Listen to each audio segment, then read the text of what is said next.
बघा, गणिती प्रक्रिया किंवा गणिती क्रियामध्ये आपण जुन्या चिन्हाऐवजी नवीन चिन्ह बघितलं. त्यानंतर चिन्ह व अंकाची अदलाबदल बघितली आणि सर्वात योग्य निष्कर्ष काढणे हा आपला आता भाग राहिलेला आहे. ठीक आहे. त्यानुसार तिसरा आपला भाग कोणता आहे? सर्वात योग्य निष्कर्ष काढणे. 3 सर्वात योग्य निष्कर्ष काढणे.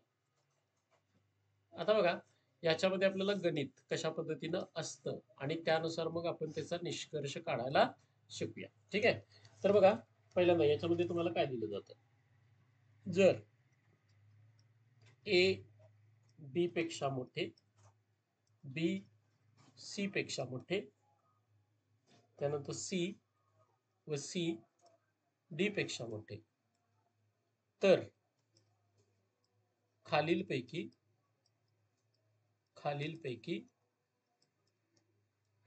निश्चित सत्य निष्कर्ष कोणता? निश्चित सत्य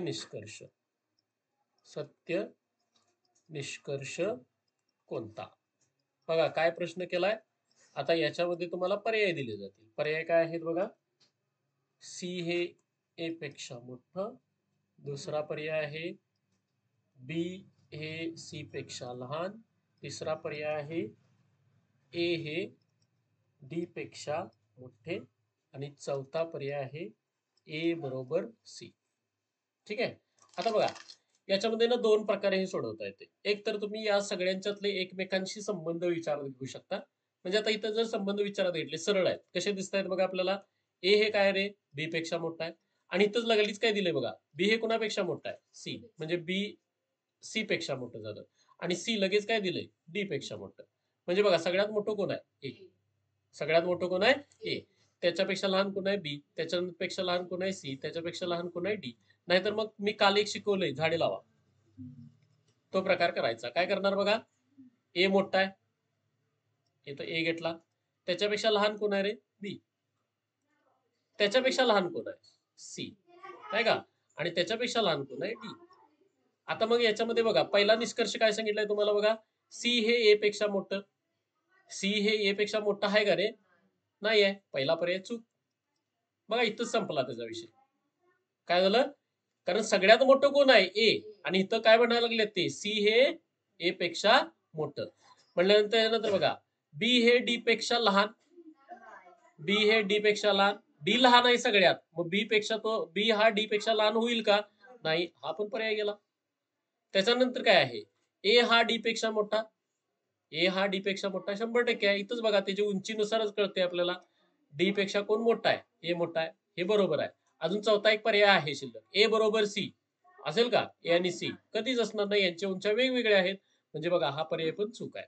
म्हणजे बघा, तुम्हाला काय कंडिशन मिळाली? सर्वात योग्य निष्कर्ष कोणता आला? तर सर्वात योग्य निष्कर्ष आपला कोणता मिळाला? तर सर्वात योग्य निष्कर्ष आपल्याला ए हे डी पेक्षा मोठं. डोक्यात आलं का? या पद्धतीचं आपल्याला याच्यामध्ये काम असतं. आता बघा, याच्या पुढला आपण विचारत घेऊया की अशा पद्धतीचं पण असू शकेल. हा, पुढील पैकी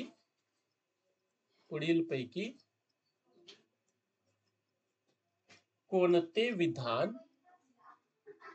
विधान यम हे आर पेक्षा मोठे हा संबंध दाखवत नाही. बघा, काय प्रश्न आहे आणि मग त्यानुसार तुम्हाला पर्याय मिळतील. काय मिळतील? यम बरोबर पी, क्यू पेक्षा मोठे आर. त्यानंतर दुसरा पर्याय आहे बघा, यम पी पेक्षा मोठे, क्यू बरोबर आर.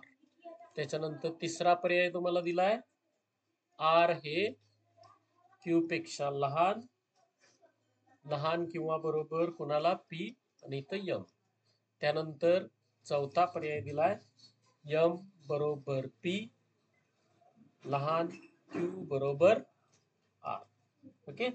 बघा, काय विचारलंय आपल्याला रे? खालीलपैकी कोणता निष्कर्ष आपल्याला हे दाखवत नाही? लक्षात ठेवा, आता दाखवत नाही हे विचारलंय. बघा, हे दाखवत नसलं पाहिजे. म्हणजे यम हे आर पेक्षा मोठं आहे हे न दाखवणारा पर्याय बघायचा आहे. मग आता बघा पहिल्यांदा पहिला पर्याय घ्या. आता पहिला पर्याय काय बघा रे, आणि त्याचे झाड लावायचे. लावूया. काय काय मिळणार सांगा? यमचं झाड. ठीक आहे. यमचं झाड कुणा एवढं आहे रे? पी एवढं. म्हणजे पीचं झाड पण तेवढंच. आलं का?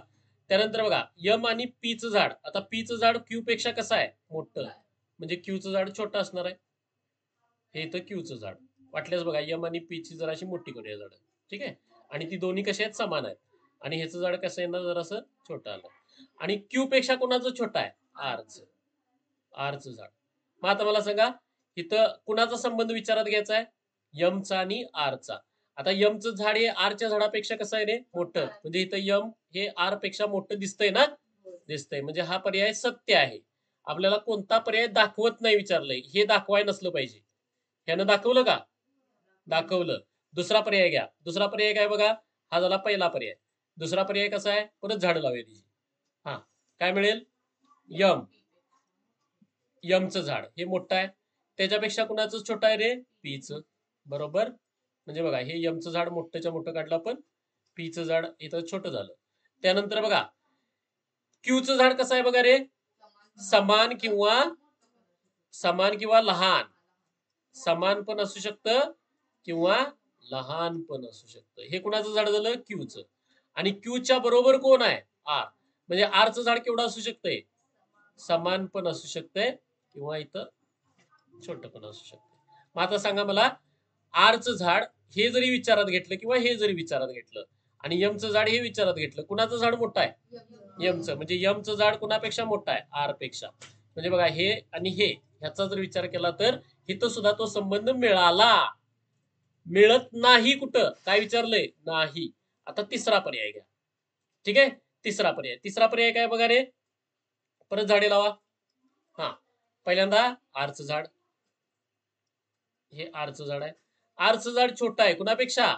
क्यू पेक्षा. म्हणजे क्यूचं झाड जरासं मोठं काढेल. बरं. हे क्यूचं झाड. आता क्यूचं झाड आणि पीचं झाड कसे आहेत रे? समान किंवा पीचं मोठं झाड आहे. बरोबर आहे का? मग इथं पण समान काढूया पीचं झाड किंवा त्याच्यापेक्षा कसं असणार आहे? मोठं तरी असणार आहे. हे पीचंच झाड आहे. हा का? आणि त्याच्यानंतर कुणाचं? पी आणि यमचं झाड समान. मग आता पी आणि यमचं झाड इथं घेतलं. एक तर पीचं झाड एवढं असू शकतं किंवा यमचं झाड एवढं असू शकतं. आता मला सांगा आरचं झाड एवढं आहे. यमचं झाड. आपल्याला कुणाचा विचार करायचा आहे? आर आणि यमचं. मला सांगा यमचं झाड हे दोन्ही झाडं मोठी आहेत का नाहीत आरपेक्षा? आहेत का नाहीत? बघा. हे इथं एवढं आहे, इथं एवढं आहे. हे झाड आणि हे झाड. कुठं आहे? कुठलं मोठं आहे? यमचं झाड मोठं आहे. म्हणजे यम हे कुणापेक्षा मोठं आहे? आर पेक्षा मोठा आहे. म्हणजे ह्याच्यात पण तो संबंध मिळतो. म्हणजे राहिला केवढा कुठला पर्याय? चौथा. चौथा पर्याय तुमचा काय आहे? हे दाखवणार नाही. बघा पाहिजे तर कसं मिळणार आपल्याला? यमचं झाड. पहिल्यांदा यमचं झाड इथं लावलं आपण. ठीक आहे. ते कुणा इतकं आहे? पीच्या झाडा इतकं. म्हणजे पीचं झाड सुद्धा केवढं झालं? एवढंच. आता बघा क्यूचं झाड कसं आहे? पी पेक्षा मोठं. क्यूचं झाड पी पेक्षा मोठं. कुणाचं? क्यूचं झाड हे पी पेक्षा मोठं झालं. आहे का? क्यूचं झाड पी पेक्षा मोठं. आणि क्यू आणि आर ची झाडं कशी आहेत? समान. मला सांगा यम आणि आर मध्ये आता संबंध कसा झाला? चुकीचा म्हणजे उलटा झाला. कसं? आर मोठं झालं कुणापेक्षा? यम पेक्षा. आपल्याला कोणता संबंध नाही विचारलंय? यम हे आर पेक्षा मोठं नसणारा संबंध. कोणता संबंध असणार आहे? चौथा पर्याय. डोक्यात आला का? अशी झाडं लावायची सरळ. जर तुम्हाला ते इथं डायरेक्ट कळत नाही ना, सरळ सरळ अशी झाडं लावायची. आणि झाडं लावली की तुम्हाला लक्षात येते कुणाची उंची मोठी कुणाची लहान. लक्षात येते का? तर या पद्धतीने तुम्ही काय करू शकता? काढू शकता. हा पर्याय दाखवतो, हा पर्याय दाखवतो, तिसरा पर्याय पण दाखवतो, चौथा पर्याय मात्र काय करत नाही? हा संबंध दाखवत नाही. आणि त्यामुळे पर्याय नंबर कितवा बरोबर? चौथा पर्याय तुमचा बरोबर. उत्तर नंबर काय येणार? पर्याय नंबर 4. डोक्यात आले? सर्वात योग्य निष्कर्ष काढायचा आहे आपल्याला. मग निष्कर्ष काढण्यासाठी तुम्हाला असं मोठं लहान दिलं जाईल आणि त्याच्यामधला निष्कर्ष काढायला सांगितला जाऊ शकतो. ओके. लक्षात आलं काय? हे आलं काय वैष्णवी? ओके. ठीक आहे.